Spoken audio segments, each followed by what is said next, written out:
Hi, my name is David Ivers. I'm the Artistic Director of South Coast Repertory. If you want to know more about us and more about our offerings for the season and beyond, check out this video. When did I fall in love with the theater?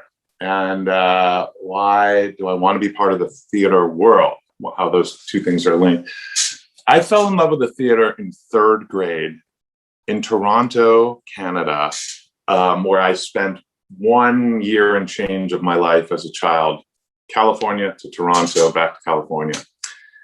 And in third grade, I was cast in The Wizard of Oz.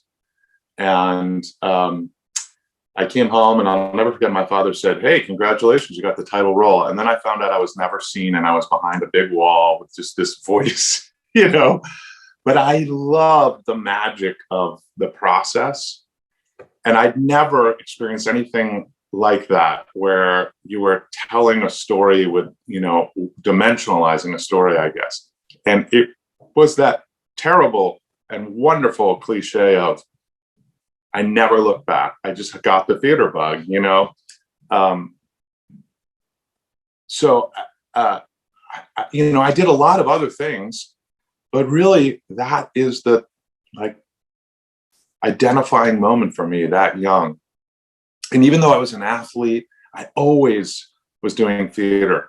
So much so that, first baseball went, and then in high school, soccer went once I was cast in Little Abner, and so I carry with me, and I think, which is why I want to continue to be part of the theater world, that experience and the experience of the collectiveness of people sitting in an age-old tradition to hear and see a story in spoken word, and the reflection of that on community, the reflection of it as a parent now into being someone that has an opportunity from any angle of the arts to promote a kind of cultural literacy that is thrilling to me.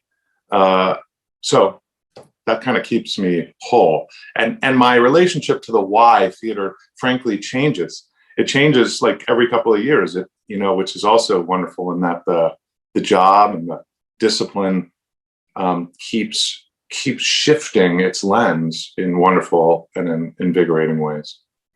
I think I was in love with acting first, and then I fell in love with directing not long after. And I think, frankly, it was very early that acting was an obsession as opposed to an interest. So much so that I went right from high school off to university to study acting.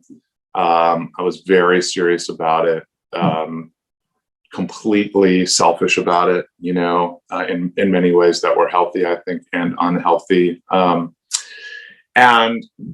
So it was an obsession, and I would dare say it should be, because it's such a wonderfully challenging career to navigate when you move from the university academic setting to, okay, I'm going to try to make a living doing this. I think it has to be an obsession. I think it has to be kind of part of your DNA and intertwined with every part of how you look at the world and what your hunger is for knowledge and innovation and sort of cultivating a wonder about the world. So early is the short answer to my obsession. And directing didn't follow long after. My obsession with directing really, I would say, was there, but I didn't put it into practice. I did direct a little bit in college, and then I started my own theater company one summer during college.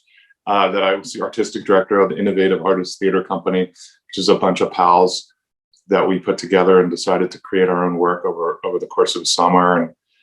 And I was directing then, and then I went off to graduate school to study acting. I got my master's degree in acting.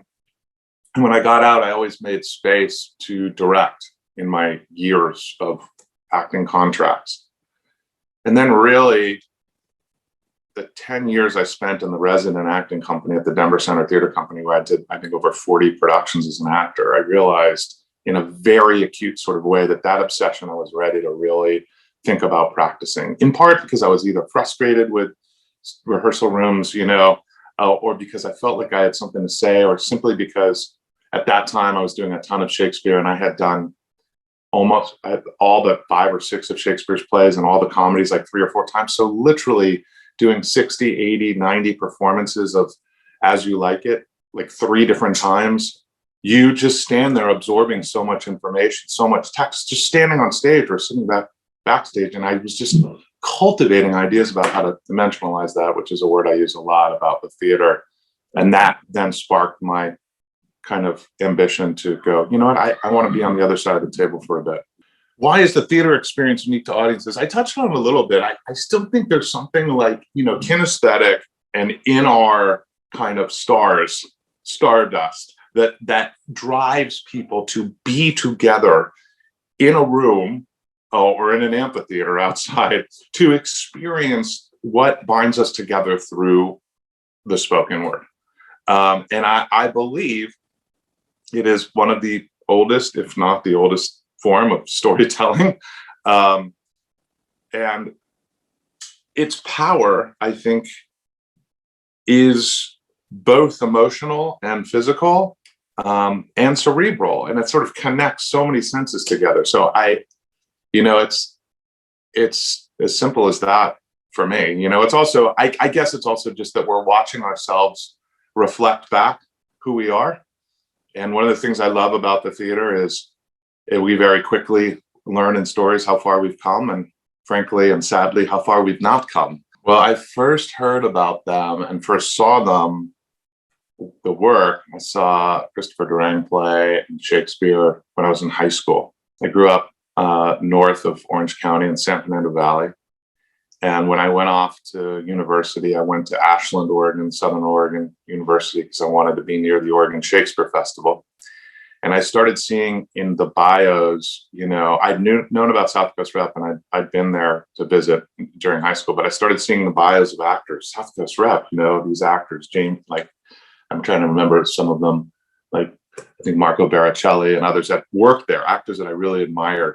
And I thought, now I got to go back and check it out. So whenever I came home for like spring break or the holidays, if something was going on, I'd make the drive, sometimes with like my surfboard, which is odd, the thespian with the surfboard.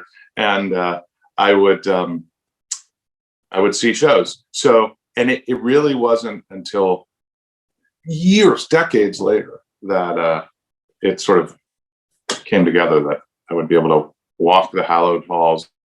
Why did I want to become artistic director? That is both an easy and I think long and challenging question. It's easy because once I'd experienced it as an adult and a professional out in the world, and I'd come back for Pacific Playwrights Festival or to see shows, or I came back to be in Pacific Playwrights Festival as an actor.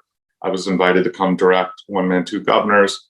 And when I walked in the building for One Man, Two Governors, and I met Paula Tilmai, and I got reacquainted in a way with Joanne Deneau, and I just had this total peaceful, sort of bizarre feeling that I had just walked into home. I honestly, I could not explain how whole I felt about the vibe of the place, its potential.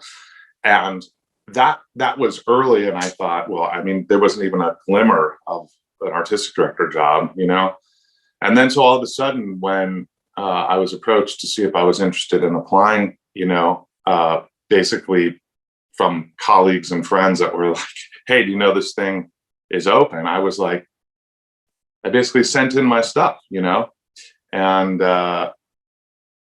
it became very, very clear during that process. And I was in consideration for other jobs, over the years.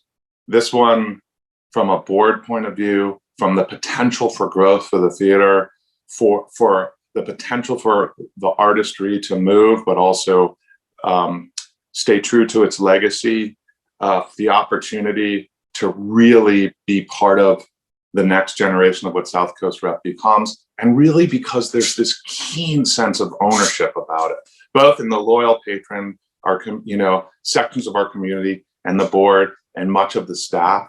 There's just this, wonderful sense of ownership, right? And so when you have those as a building block, not to mention the programming and some of the terrific vision about new work. So it's all those things. And then really as an artist, it's one of the few theaters where the classics speak to the new, speak to generations in theater for young audience, and the breadth and scale of programming is astonishing, and that is what I came from, right? And so having been reared in the classics, now as a father caring deeply about theater for young audiences and cultivating, the next generation of learners and theater goers, and then as I turned the page to what I want to learn, not what I have to offer, but what I want to learn, all of the work that I had done with the classics as I was starting to head into developing new work and being a part of new work really became fascinating in terms of my dramaturgical skills or thoughts, and how as I joke with the staff, those commas that I paid so much attention to in these big works translate to structure of looking at developing new work and now new musicals under my leadership and stuff like that. So all of those things were palpable. And I remember, frankly, after the first interview, because I wasn't entirely sure, I was positive that if I got it, I would take it, and that it felt like I had something to offer, but more importantly, I had a ton to learn. And those two things together in any endeavor for me are part of the big decision makers, It's a unique theater in a lot of ways. I mean, first of all, it grew up with Orange County, right? It didn't plop in. This is what one of the things I actually love about SCR. It didn't Orange County didn't boom and then you had a regional theater. It sort of became, it was part of the fabric of its growth. It didn't start where it is now. It just, the vision of David and Martin, and Paula and others, they were on it, and they were committed to having this thing grow at the same time Orange County was. And I think that's luck. It's also hard work, but it makes it unique. The breadth and scale of programming is another thing, right? And the sense of family, I think, is another thing. And frankly, the commitment to its potency and its ability to transform lives, all lives, and particularly now, where we want to head, embracing all of community, and those things I think make it, along with other things, our conservatory and all the ways in which we try to be relevant to where we live. Those things make us, I think, unique and special. We're doing this spring summer season because of obvious reasons, and we felt very strongly about positioning it, and that we could pioneer maybe some efforts, and so far so good. It's largely digital, as most of you know. Basically, I try to distill down what is the essence of the touchstones of SCR, and what is the vision of the future that's important to me that I said I would try to do. Well, what I said I would try to do is get more butts in seats, reach into community, make sure that we continually have a programming that reflects where we live, who we are, and also continues to be vigorous about the development of new work, now new musicals, while all the same time making sure we cradle our legacy, so we don't leave people behind, but we also pick up people. And so what does that mean? Well, it means world premieres, it means theater for a young audience, it means classics, and it means now deep commitment in some ways to how we innovate for community and engagement. And so basically I kind of said, okay, well, if what we did before COVID was 7-Up, how do we now do Perrier with lemon or lime? We get the essence of with because we can't do 13 plays, we can't add all the sugar that makes someone feel great. And so basically I started looking at that and saying, okay, well, let's film a TYA. Let's make sure the touchstone of Pacific Playwrights Festival is there. And then let's drive ourselves through vision for what is safe for our audience and our artists, and also allows us to do the most important thing, which is gather, right? And so what we ended up with is this wonderful adaptation by Alison Gregory of Red Riding Hood, with 2 actors telling the entire story, which we filmed, I think, in a very innovative, very expensive, but also really powerful way, using a full production company, 3 to 4 cameras, on a set in the Segerstrom, so that you would never forget that we're a theater that thrives on the live, And the great news is that program, the Theater for Young Audience in the Argyris Theater, there's 3 productions a year pre-COVID. It serves about 9,000 students. We're over 11,000 with one virtual opportunity with Red Riding Hood. So right there is the power of this moment. It also speaks to what we were concerned about, which is what's happening in the schools. These teachers need product. We can do it. Let's do it. And so I'm very excited by the results of that. And then we decided to apply the same thinking to Pacific Playwrights Festival. And I said, we have to do Pacific Playwrights Festival. I don't have a appetite for Zoom readings anymore.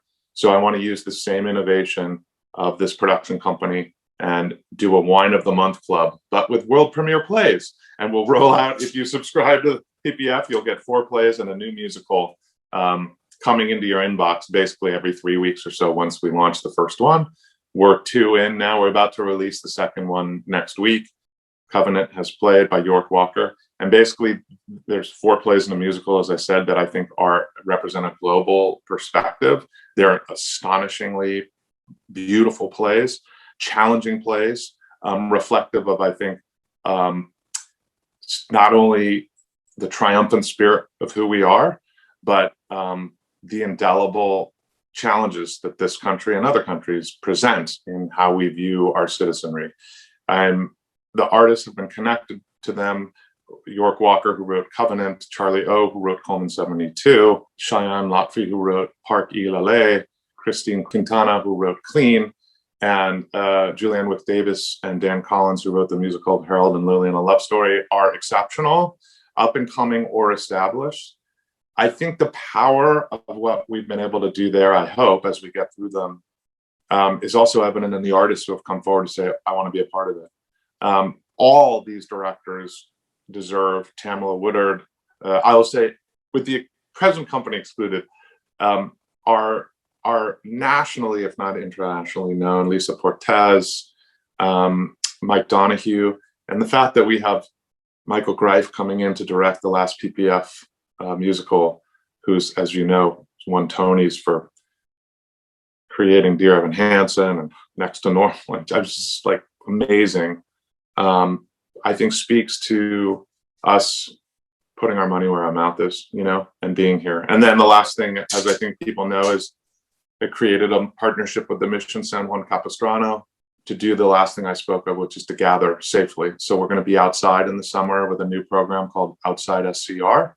I said to the board, here's the deal. If we fail, we'll fail gloriously and everyone will understand why we tried it. But my greatest hope is that it stands a chance to become tradition. And that's where we're heading. We're bringing back Jose Cruz Gonzalez's American Mariachi, which was what I launched my first season with at SCR for 6 performances in rep. So changing night after night with You're a Good Man, Charlie Brown. And those 2 shows particularly were chosen because I felt strongly about having, 1, an entry point ticket that is not astronomical, and 2, that floating families to be able to come back and do something together around the theater. I lovingly refer to it as sort of like Chardonnay theater, but there's no sin in that for me. I mean, the idea that we're going to dip our toe back into gathering. These are stories that are timeless and wonderful and also allow multi-generational kind of experience together. And that feels appropriate for Outdoor Under the Stars in the summer. We've never really produced in the summer other than our conservatory. There's been the odd thing here and there outdoors, but this is a huge endeavor. We're literally building a theater out in the Mission, and it's glorious, and putting us all as a staff on the same page to create something that we've never done before. And that, as a new artistic leader, is exactly what I was looking for, is to say, okay, there's deep, great history here between a lot of you, and we've done things in a certain way. How can we look together internally? What can I create or help create that puts us all on equal footing to experiencing each other as a staff? That has happened. The staff has been extraordinary on all of this. And for me, it's brought me closer to the artistic staff in ways I hadn't anticipated. And that is one of the blessings of COVID and one of the blessings of us having to really deep dive in how we innovate. More than perhaps you wanted to know, But that's kind of the arc of what we're doing and how it's affected SCR at the moment. I want the audience to remain engaged, as curious as they've ever been. You know, I want our audience to get out of these next several initiatives the fact that your theater, your SCR will not stop innovating, and we will not stop trying to push vision together to bring you the best quality and the most important stories of our time, from extant plays to new plays to, as I said, reaching kids. I think, at least I can speak for myself. I can't speak for anyone else, so I won't. But I am so hungry to gather again, you know? And so I'm hopeful that this arc ramps up to Outside SCR, which is the last component, where people feel like they followed this mini season in order then to come back together and experience the joy of being live together. And I hope, even in its kind of truncated breadth, our audiences will get to peek into those touchstones of South Coast Rep and say, oh my gosh, even in that, yeah, we got a huge arc of experiences. So for next season, if we're looking beyond, you know, this summer, my hopes and dreams are to see people in a lobby, in the theater, to have artists, you know, in the hallways and in tech rehearsals, to have the conservatory kids there, safe, learning, teaching us the passion of theirs, you know, and the why they so deeply are early on connected to the theater. All those things that are so exciting about an arts organization coming back to the surface is really, I have to be honest, my hope and dream, and that my hopes and dreams for next season, and the audience being there to experience it. It doesn't, I mean, yes, I want to have a great financial season and tickets go through the roof? Yes. But most importantly, do I want the art to be astonishing? Yes. Are we going to work towards that? Of course. But the first step is making sure that our artists and our audiences and our constituents feel safe, and they feel like they're ready to come back and experience what it is to have these stories told again. So I can't move beyond that, because it seems like in the last year, at least every time I do, we end up adjusting, you know? So I'm tempering my answer a little bit. SCR is important for many reasons we've already covered, I think, you know, but it's also, it's a cultural hub, you know, of Orange County in many ways. In part, our job is to transport people, you know, is literally to tell timeless stories, or the stories of our age, and to embrace who we are as a citizenry, right? And to celebrate that in a triumphant way, even in our challenges, right? So there's not a lot of organizations that have that mission, right? Not only to entertain, but to enrich, to nourish, right? To reach out, to embed themselves in community. And for all those reasons, we need the support of the community. You know, I've talked a lot since I got here about our job also is to partner with the community, not always to have a handout. I don't think we always do have a handout, but also to say, how can we help, right? How can we put resources into your organization or into the community, because we're a business in it, in this community. And so I feel like we need, of course, support, because we're a not-for-profit, and ticket sales make up for a small portion of our overall operating budget. And everybody needs help right now because of this pandemic. I also think, you know, the support we get is astonishing. We can always use more, because I believe that the arts are vital to a whole life, to being whole, to having that experience in your life, whether you're a scientist, particularly if you're a scientist, or an accountant, that the way art and theater allows one to scrutinize, to imagine, and to emotionally, in positive ways, embrace the whole of who we are, informs every part of the individual. And so it's a scope, it's an answer of scope, I realize, but the work to me is that kind of large. Hey, thank you. If you enjoyed this, head on over to South Coast Repertory's website. There's all sorts of information on how to get tickets, how you can help, and we'll look forward to seeing you at the theater.